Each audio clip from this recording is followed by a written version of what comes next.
mundo. Tuwan-tuwa ako makapiling kayong lahat. Isang karangalan at kasiyahan para sa akin maging bahagi ng Your Best Choice. Ayan. Babalik na muli ang ating pinakamamahal na Yorme Isko, ang ating Vice Mayor G. Atienza. At babalik muli Carlo Lopez sa Kongreso. Maraming salamat. Siguraduhin natin ang ating mga konsehal, Robbie Bautista Ong, Nico Evangelista, Romel Miranda Awisia, Bolong C. and Edward Tan. Kompletos Ricados. Andito tayo sa Maynila, ang puso at diwa ng sambayan ng Pilipino, kung saan nanggaling ang tapang ng ating lahi. Tapang na talagang pinapamalas ng ating mahal na Isko, na siya naman talaga ay lumaban sa kamangmangan at nag-aaral ng puspusan, lumaban sa kahirapan at nagtagumpay. Andito ang lahat ng kabahagi natin. Dalhin natin ang tapang na yan sa Senado. Ituloy-tuloy po natin ang pamimigay ng ating titulo, mga titulo, dahil sa aking batas, nabigyan ng lupa ang iba't ibang magsasaka. Dalhin na rin natin dito sa ating Kamaynilaan ang titulo at lupa na karapat-dapat para sa atin, at tulungan ang lahat na bumagsak ang presyo. Tulungan ang ating mga magsasaka. Siguradong hindi importasyon ang solusyon, kundi ang tulong sa kapwa Pilipino. Kinakailangan din na magkaroon ng disenteng trabaho sa ating mga kabagetsan. Nako, panahon na para sa computer, sa internet, sa engineering. Magagaling naman tayo sa creative industries, sining. Sigurado yan, nanggaling ang Yorme dyan. At tunay na talentado ang ating Pinoy. Higit sa lahat, sino dito? Ang mga single nanay. Natay, tanay, nagtaasan ng kamay, ang dami yata natin. Present lahat. Tulungan natin ang ating mga single nanays, pagkat napakangarap na nila sa trabaho, iisa at walang sustento. Talaga naman, wala pang panahon para sa sarili at nag-aalaga ng anak habang naghahanap buhay. At sa kabila nun, wala pang love life at walang jowa. O, paano ba naman yan? Bakit kayo pumapalakpak sa walang jowa? Happy tigang kayo talaga? Bakit hindi? At sino rito ang ating mga senior citizens? Nako, itaas sa mga kamay. Talaga naman.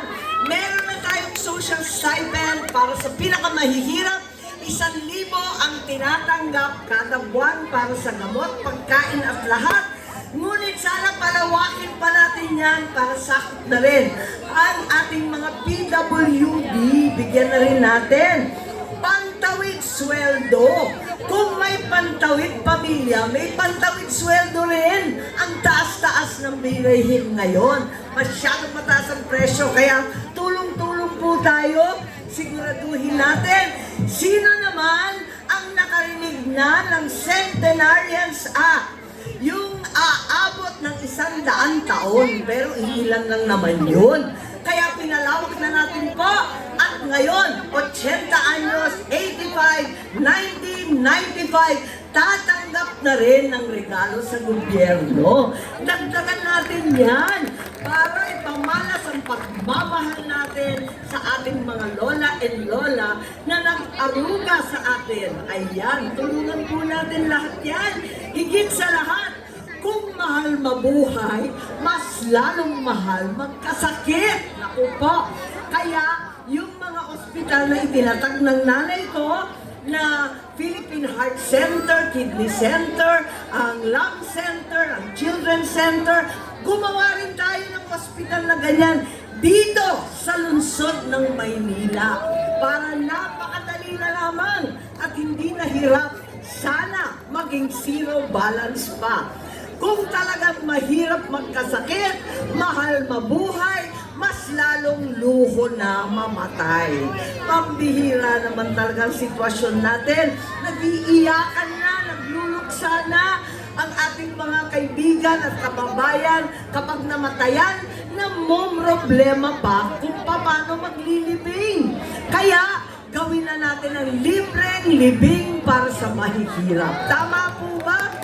Nako, marami pa tayong trabaho talaga. Ngunit para sa akin, deserve natin ito. Deserve natin ang the service sa bagong City Hall. Deserve natin ang the service sa Senado. Kaya wag ninyong kalimutan, sulit senador, 39 pesos only. Huwag ninyong kalimutan, please, ay may solusyon. Ano man ang problema, numero 39 sa balota, ay may Marcos po. Maraming salamat. Mabuhay si Yorme. Mabuhay ang makasaysayan lungsod ng Maynila. Mabuhay ang Distrito 2. Maraming salamat po. Maraming salamat po. Muli po, huwag po natin kalilimutan ni Shay ang number 39 sa hanay ng mga senador. Ibalik natin Senadora Amy Marcos!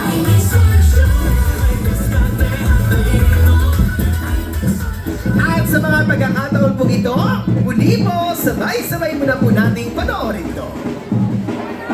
Ang ating konsihal, ang bombero ng bayan, numero 12. Magtan sa konseho, ang bombero ng bayan. Hindi natin siyang iboto, numero 12. Bilang ang kanyang serbisyo, ang bombero ng bayan.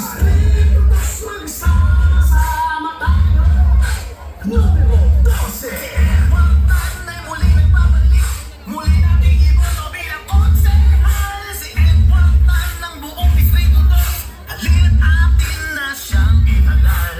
Edward Tan Ang susunod na tagapagsalita ay halos 2 dekada nang nagbibigay serbisyo sa ikalawa.